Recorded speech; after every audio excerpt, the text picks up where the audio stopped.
Hi everyone, आप सबका बहुत बहुत स्वागत है आपकी इस छोटी सी और प्यारी सी क्लास में, जिसमें आज हम बात करने वाले हैं बायोलॉजी के कुछ बहुत ही बेहतरीन से क्वेश्चंस जो आपके रेलवे के लिए सबसे ज़्यादा इंपॉर्टेंट, चाहे आप एएलपी देने जाओ, चाहे आप एनटीपीसी, चाहे आप ग्रुप डी, कोई भी आप एग्जाम रेलवे का दे रहे हैं, इवन ये एसएससी के लिए भी बहुत ज़्यादा इंपॉर्टेंट है।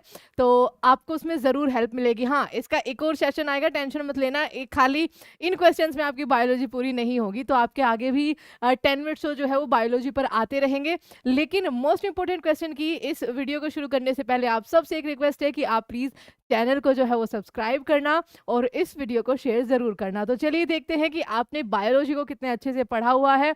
आपके यहाँ पर जो रिवीजन होगा आप उसको कितने अच्छे से, कितने अच्छे मार्क्स उसमें लेकर आते हो। तो चलिए शुरू करते हैं अपने पहले सवाल से।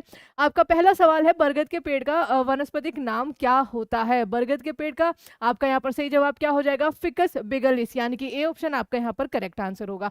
सामान्य गेहूं का वनस्पतिक नाम जो है वो क्या होता है बच्चा? तो टिटिकम एक्टिवम, ये इसका एस्टिवम, सॉरी, ये इसका एक वैज्ञानिक नाम होता है। आप नीचे देख सकते हो, हर एक क्वेश्चन जो है वो कहीं ना कहीं रेलवे के किसी ना किसी एग्जाम में आपसे पूछा गया है।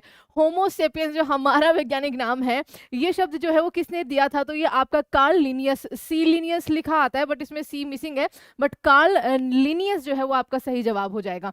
राणा टिग्रीना किस जानवर का, मतलब एक तरह से कहिए कि बचपन का सबसे ईजी याद होने वाला था ये। राणा टिग्रीना किस जानवर का वैज्ञानिक नाम है? तो ये मेंढक का आपका वैज्ञानिक नाम होता है यहाँ पर, ये रहा मेंढक।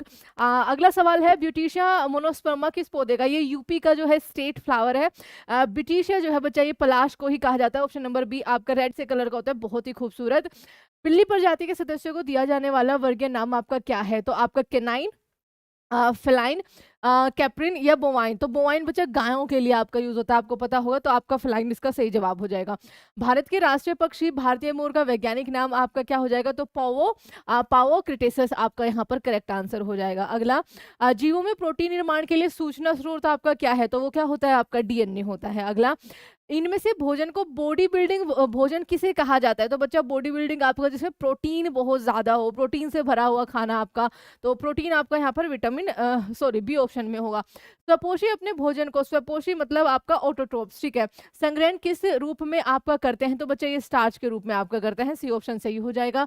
शरीर में जिस प्रकार का पोषण मृत और सड़ने वाले पदार्थों से घोल के रूप में पोषक तत्वों को ग्रहण करता है, उनका नाम आपका क्या होता है? तो बच्चा ये मृतोपजीवी पोषण, जो कि आपके मरे हुए सड़े गली चीजों पर क्या रहते हैं, अपने आप ही लिखा हुआ है, उन पर निर्भर रहते हैं। आगे, ग्लाइकोजन शरीर में डैश का भंडारण का एक रूप है, तो ये आपका कार्बोहाइड्रेट्स का है।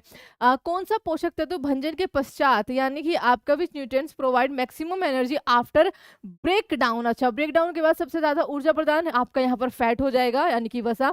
डैश बालों का मुख्य संरचनात्मक पदार्थ है? तो बच्चा कैरेटीन। आपने कई बार एक तरह से बालों को प्रोटीन देना, आपने कई बार पार्लर वगैरह में देखा भी हो, कैरेटीन कराने गए हैं, दैट मीन्स बालों को मजबूत कराने, उनको प्रोटीन देने गए हैं, तो यहाँ पर आपका कैरेटिन सही जवाब हो जाएगा। आगे देखिए, इसका फोन है वही है, चलो।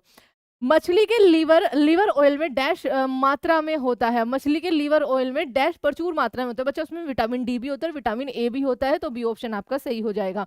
विटामिन के प्राकृतिक रूप से डैश में पाए जाने वाले पाए जाने वाले जीवाणु द्वारा निर्मित होता है? तो बच्चा ये आंत में, ठीक है, इंटेस्टाइन आपका यहाँ पर सही जवाब हो जाएगा। खाने से भी मिलता है, हरे पत्तीदार सब्जियां जो होते हैं उनसे भी आपको विटामिन के मिल जाएगा, ध्यान रखना। पादपों की कार्बन और ऊर्जा आवश्यकताओं की पूर्ति इनमें से किस प्रक्रिया के द्वारा होती है? तो बच्चा ये आपका किस प्रक्रिया के द्वारा होती है?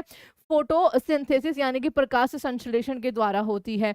ग्रुप डी का सवाल है, भोजन के संग्रहण के लिए जाइलम की कौन सी कोशिका उत्तरदायी होती है? तो बच्चा इसके लिए जो उत्तरदायी होती है वो नाइमा होती है, पैराकाइमा यहाँ पर आप देख सकते हो, पहले सेल वॉल, उसके बाद यहाँ पर सेकंड नंबर, ठीक है। आगे देखिए, प्रकाश संश्लेषण की प्रक्रिया के दौरान इनमें से किसका उत्पादन अपशिष्ट उत्पाद क्या होता है? बच्चा क्या निकल कर आता है? आप कहेंगे मैम ऑक्सीजन निकल के आती है, ठीक है, तो यहाँ पर आपका सही जवाब क्या हो जाएगा? ऑक्सीजन। अगला सवाल, भोजन और अन्य पदार्थों का परिवहन ऊपर और नीचे दिए दिशाओं में आसन सहज चलाने वाली नलिकाओं में होता है, यह प्रक्रिया क्या कहलाती है? ट्रांसपोर्टेशन ऑफ फूड, मेरे को इंग्लिश में पढ़ना पड़ेगा, sorry. Transportation of food and other substance takes place in sieve tubes in both upwards and downwards direction with the help of adjacent companion cells. What is the process? बच्चा इसको क्या बोला जाता है? इसको बोला जाता है ट्रांसपायरेशन, यानी कि स्थानांतरण। अगला सवाल है, पौधों में प्रकाश संश्लेषण की प्रक्रिया के विभिन्न चरण नीचे दिए गए हैं, ठीक है। जिनमें से आपको क्या करना है, इनका सही क्रम लगाना है। तो बच्चे बहुत इजी है। सबसे पहले क्लोरोफिल, ठीक है, क्लोरोफिल के द्वारा प्रकाश का अवशोषण होता है। उसके बाद आपका यहाँ पर क्या होता है, प्रकाश संश्लेषण की ऊर्जा को रासायनिक ऊर्जा में परिवर्तन होता है। कार्बन डाइऑक्साइड का आपका कार्बोहाइड्रेट में अपचयन होता है, जल के अणुओं का नहीं। ये फोर्थ होता है आपका यहाँ पर, जल के अणुओं का हाइड्रोजन और ऑक्सीजन में विभाजन होता है। तो यहाँ पर CBAD आपका सही जवाब होगा। फलों में मुख्यतः कौन सा हार्मोन प्रचुर मात्रा में होता है? फलों के अंदर हार्मोन की अगर हम बात करें तो प्रचुर मात्रा में कौन सा होता है? तो साइटोकिनिन आपका यहाँ पर सही जवाब हो जाएगा। कैक्टस मरुस्थलीय एक पौधा है, कौन सी प्रक्रिया करता है? प्रकाश संश्लेषण। तो इसमें बच्चा करता है तना, ठीक है, उसकी स्टेम। अगला सवाल आपके यहाँ पर, आंवला किस विटामिन का प्रचुर स्रोत होता है? विटामिन C का प्रचुर स्रोत होता है। इनमें से कौन सा जीवाणु फलीदार पौधों की जड़ ग्रंथियों से के निर्माण में संबंधित होता है? तो राइजोबियम, ठीक है, आपका यहाँ पर सही जवाब होगा। इनमें से कौन सा पोषक तत्व तो मिट्टी से प्राप्त होता है? तो मिट्टी से आपका नाइट्रोजन। अगला, डैश विटामिन बी का समृद्ध स्रोत है? दालें, बिस्कुट, सेब, अनाज। अनाज आपका यहाँ पर करेक्ट आंसर हो जाएगा। अगला, मिट्टी से जड़ों के रेशों में पानी डैश की वजह से प्रवेश कर पाता है? तो बच्चा इसको ओस्मोसिस बोला जाता है, यानी कि प्रासरण बोला जाता है। डैश अपने आप हवा से नाइट्रोजन का यौगीकरण कर सकता है? ये फलियां, ठीक है, जो आपके बीन्स होते हैं। क्या होते हैं? जो बीन्स आपके होते हैं। अगला, निम्नलिखित में से कौन अघुलनीय आहारीय रेशा यानी कि डाइटरी फाइबर का एक उदाहरण है? तो इनमें से सही जवाब क्या हो जाएगा मैम? सेल्यूलोज है। अगला, इनमें से कौन सा पोषक तत्व केले में प्रचुर मात्रा में पाया जाता है? तो केले में पाया जाता है आपका पोटेशियम, ठीक है, ए ऑप्शन आपका यहाँ पर सही हो जाएगा। ऐसी प्रक्रिया जिसके द्वारा जीवित पौधे की कोशिका का प्रासरण के द्वारा, ऑस्मोसिस के द्वारा जल कम हो जाता है और सिकुड़ जाता है, उसे क्या कहा जाता है? तो बच्चा इसको क्या कहा जाता है? प्लाज्मोलिसिस कहा जाता है। हमारे आहार में मौजूद हरी और पीली सब्जियां ज्यादातर हमें भोजन के रूप में कौन सा विटामिन देती है? तो बच्चा ये आपका पोटेशियम देती है। पीला केला होता है ना। इनमें से कौन सा एक सेप्रोट्रोप है? कबूतर? तो बच्चा नहीं, आपका मशरूम, यानी कि ये रहा आपका C ऑप्शन, कुकुरमुत्ता।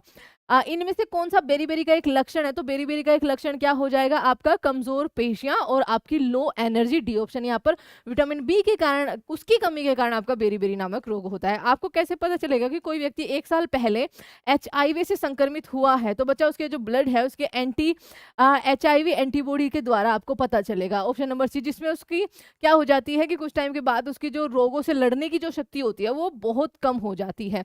अगला, गर्भ निरोधक की कौन सी विधि HIV के संक्रमण को आपका या संचलन को आपको रोक सकती है? तो इसमें केवल बैरियर मेथड जो आपके होते हैं। ऑप्शन नंबर A सही जवाब हो जाएगा। सवाल पूछा गया है, गाजर में विटामिन A की उच्च मात्रा होती है, गाजर खाने से बच्चों को क्या मदद मिलती है? तो बच्चों उनकी आई साइट जो है, हड्डियां जो है वो मजबूत होती है। तो यहाँ पर आपका B ऑप्शन हो जाएगा। डेंगू डैश के कारण होता है? तो डेंगू जो है एक वायरल बीमारी है। ऑप्शन नंबर A, एडीज नामक मच्छर से फैलती है। सही जवाब हो जाएगा।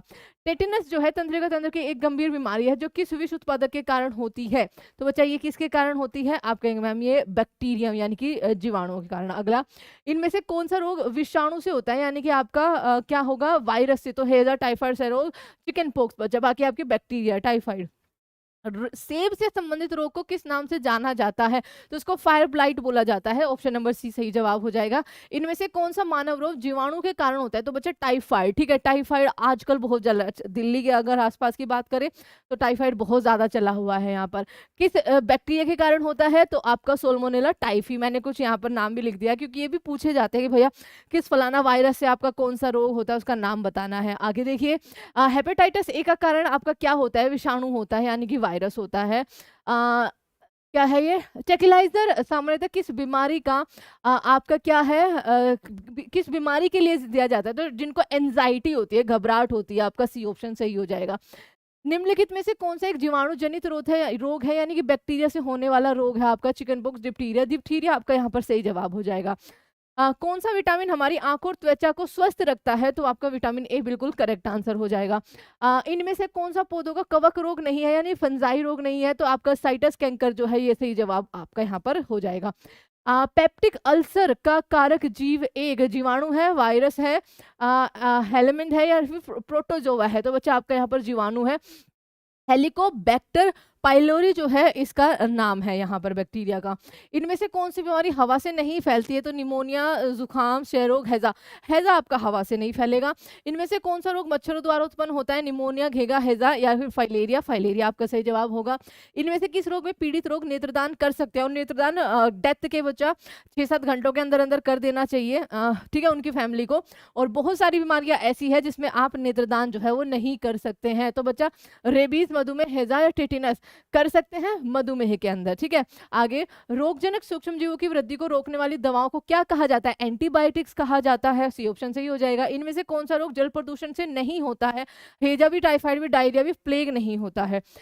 अमीबियोसिस के कारण क्या होता है बच्चा? तो पेचिस आपका यहाँ पर सही जवाब हो जाएगा। डायसेंट्री आपका करेक्ट आंसर होगा। इनमें से कौन सा बीजोजनित रोग है, यानी कि आपका बीजों के कारण होता है? बीज खराब हो उसके कारण होता है। तो आलू में होने वाला मोजक रोग ऐसा बिल्कुल भी नहीं होता।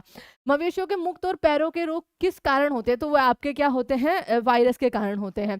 किस बीमारी में पैरों में अत्यधिक सूजन आ जाती है? तो बच्चा इसको फील पाव बोला जाता है, फ्री फूट बोला जाता है। इस तरीके का आपने देखा होगा, काफी दुख वाली ये बीमारी होती है, काफी दर्द होता है, ठीक है।